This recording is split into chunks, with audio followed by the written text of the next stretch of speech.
I live in Guatemala and I work throughout Latin America. And I want to speak to the millions of fortunate Hispanic immigrants living in the United States, legally or not. I have a question for you. Why do you support the same policies in the US that cause you to flee your home country? The policies I'm talking about are those that lead to a bigger and bigger central government. You know only too well that the more power the government has, the more corrupt it becomes. My home country, like most other nations in Central and South America, is very poor. 54% of the population lives in poverty, and 13% live in extreme poverty. Half of all children under 5 are chronically malnourished. Crippling government corruption is the norm. Opening a new business can take months, even years, because of a multitude of regulations that are designed to line the pockets of bureaucrats. So the cost is much too high for the average citizen.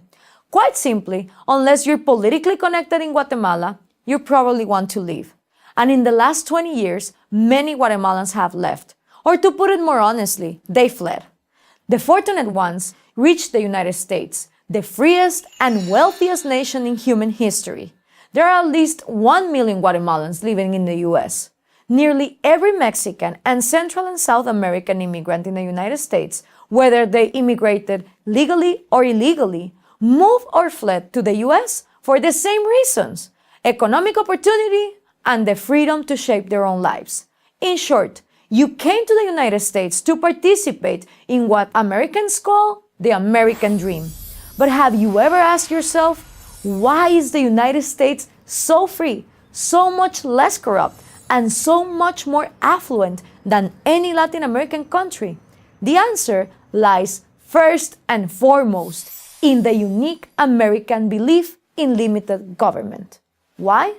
Because the smaller the government, the less the corruption, and the smaller the government, the more individual freedom and personal responsibility. And given those things, along with hard work and talent, you can accomplish your life's goals.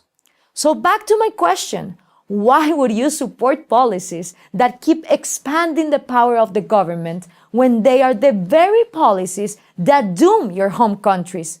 Is it because you think that when Democrats offer you free stuff, it means they really care about you? Do you think that when Republicans talk about enforcing immigration laws, it means they are going to send you back? Let's be honest. You didn't come here for free stuff. You came for the economic opportunity that allows you to work and earn. And of course, a nation has an obligation to enforce its borders. Certainly, every country in Central and South America does. In fact, much more so than the US. Perhaps you believe that your home country is poor not because of failed socialism and corrupt big government, but because of issues unrelated to ideology. Not enough natural resources, imperialism, and so on. Or worse, you believe that the US has gotten rich on the backs of poor nations. But these narratives are false. There are many nations blessed with abundant natural resources that are poor.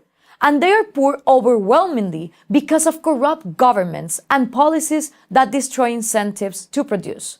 Look at Venezuela, which has vast oil and mineral reserves, but has shortages of every basic necessity. Why?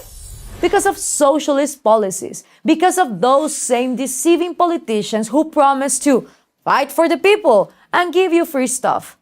And you're going to fall for these lies again in your adopted country?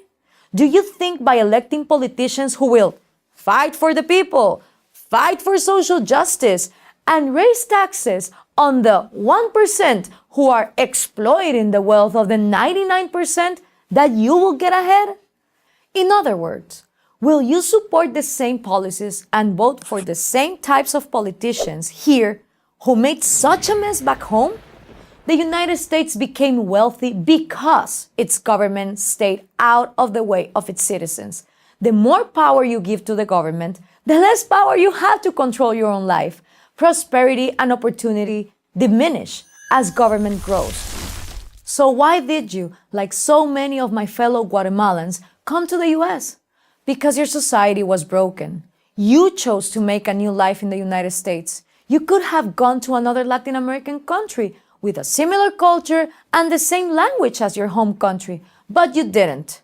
Because the United States is different. Please, help keep it that way. I'm Gloria Alvarez, author of The Populist Deception for Prager University.